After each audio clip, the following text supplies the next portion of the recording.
Сәлеметсіңдер ме балалар? Бүгін сендермен жаңа сабақты бастамас бұрын мына суретке назар аударайық. Суретте қандай гүл балалар? Аппақ гүл, яғни гүлдің қандай екенін білдік? Аппақ екенін білдік. Алма қандай? Дұрыс, қызыл алма. Қандай көйлек? Ұзын көйлек. Қандай қыз? Әдемі қыз. Қандай сағат?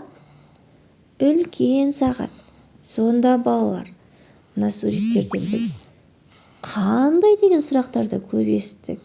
Бұл сонда заттың сынын білдіретін сөздер қандай, қай деген сұрақтарға жауап береді. Яғни біз гүлдің қандай екенін, пішіні қандай екенін, түсі қандай екенін білдік. Олай болса балалар, заттың сынын білдіретін сөздер қандай деген сұраққа жауап береді. Ол заттың сынын, түрін, түсін білдіреді. Олай болса бүгінгі біздің өтетін сабағымыз заттың сынын білдіретін сөздер. Олай болса бірінші жаттығуға назар аударайық. Мәтінді түсініп оқы. Біздің көшедегі мәшинелер деген тақырып. Біз білетін көлік түрі сан алуан. Солардың бірі жедел жәрдем. Онда дәрігер, мейірбике болады. Тағы бір мәшинені ешкім тоқтатпайды. Бірақ бұл көлікті бірден танисың. Өрт сөндіргіш мәшинелер от сияқты қызыл. Мұнда өрт сөндірушілер отырады. Бұл мәшинелер тез жүреді. Себебі оларға өртті тездетіп сөндіру керек. Біздің көшеде мәшинелер өте көп. Әрқайсының өз ісі бар.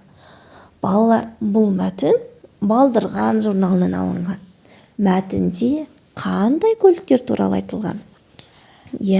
Жедел жәрдем көлігі және өрт сөндіруші көлігі айтылған екен. Және ол көліктер не үшін керек?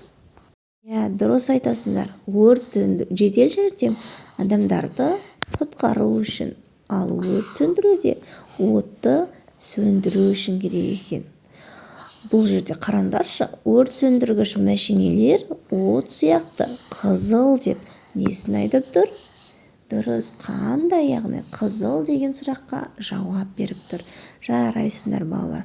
Адам өміріне аса қажет тағы қандай көлік түрлерін білесіңдер? Сол жайында ұстазымызға айтып береміз. Олай болса, екінші жаттығуға назар аударайық.